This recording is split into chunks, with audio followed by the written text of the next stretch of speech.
جو مستند حدیثیں. لیکن جو پرنس کراؤن نے کہا ہے کہ جو قرآن ہے، قرآن پاک ہے، عصر حاضر کے تحت جو ہے اس کی تشریح کرنی چاہیے، اس سے کیا مطلب لیا جائے ان کا؟ دیکھیے، پہلی بات تو یہ ہے کہ احادیث ہیں وہ جو ہم تک پہنچی ہیں ان کے بارے میں بھی یہ کہنا کہ جی یہ قابل اعتبار نہیں ہے، اس حد تک یہ بھی درست نہیں ہے. اور انہوں نے تو احادیث متواترہ کا بھی انکار کیا، تو یہ بھی گویا یہ تو قرآن کے انکار کے مترادف ہو جائے گا، کیونکہ یہ جو متواتر کی جو ایک ٹرم ہے، یہ پلیز اس کو ضرور عوام تک پہنچنا چاہیے. جی، قرآن کی اتھینٹسٹی کا سب سے بڑا ثبوت جو کفار بھی مانتے ہیں کہ دنیا کے کسی بھی حصے سے قرآن کا کوئی نسخہ اٹھا لیا جائے اور تاریخ کے کسی بھی زمانے سے قرآن کا کوئی نسخہ لے لیا جائے تو وہ ان کے اندر کوئی شک نہیں ہے اور کوئی فرق نہیں ہے، تو وہ سب ایک جیسے ہیں. تو اس کو تواتر کہتے ہیں کہ متواتر یہ چیز آتی رہی ہے اور اس کے اندر کوئی چیز غلط نہیں ہو سکتی. تو جو احادیث اس طرح کوٹ ہوئی ہیں ان کو اگر آپ ویلڈ نہیں مانیں گے تو پھر تو قرآن کو بھی، قرآن کی ویلڈیٹی جو ہے وہ بھی مشکوک ہو جائے گی. اور جہاں تک اس بات کا تعلق ہے کہ جی ہم احادیث کی قرآن کی تشریح جو ہے عصر حاضر کی روشنی کی ہم کریں، تو اس کے اندر بے شک قرآن تمام قیامت تک آنے والے مسلمانوں کے لیے یہ صحیفہ ہدایت ہے اور اس میں ہر دور میں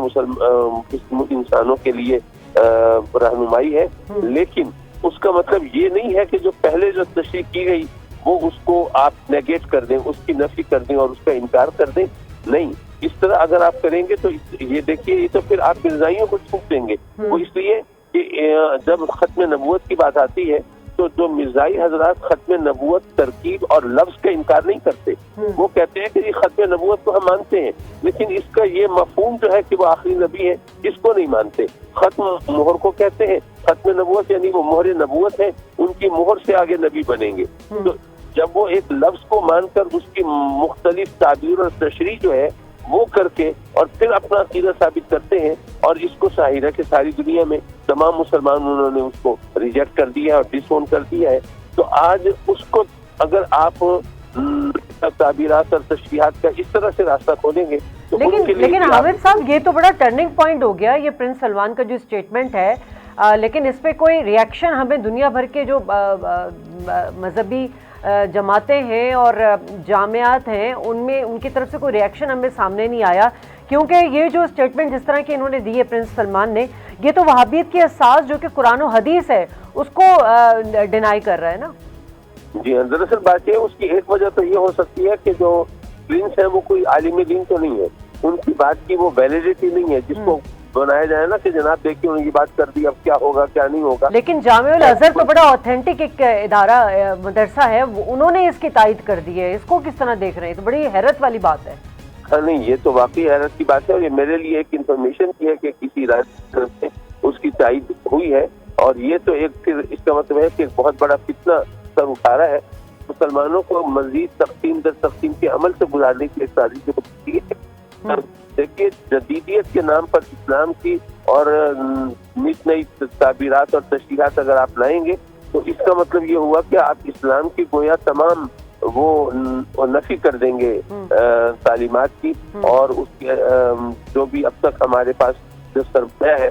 وہ اس کی. تو اس لیے یہ بات جو ہے یہ یقیناً اس پر علماء کو بہت تقریر کرنی چاہیے، اس میں کوئی شک نہیں. لیکن اب تک ایسا ہوا جیسے مجھ سے بھی اگر لوگوں نے پوچھا کہ جی انہوں نے کہا ہے محرم کے بغیر عورت کا حج پر جانا یہ ہم کو اجازت دے رہے ہیں، تو اس کو اس طرح لیا جا سکتا تھا کہ جی بہت سی بوڑھی خواتین جو ہیں وہ بیچاری اور غریب بھی ہوتی ہیں. لیکن حافظ صاحب یہ تو پہلے ہی کلیئر تھا کہ ایک مخصوص عمر میں عورت اکیلے حج کر سکتی ہے، اس کی ایک عمر تعین کی گئی ہے، یہ تو پہلے بھی تو طے تھی نا یہ بات.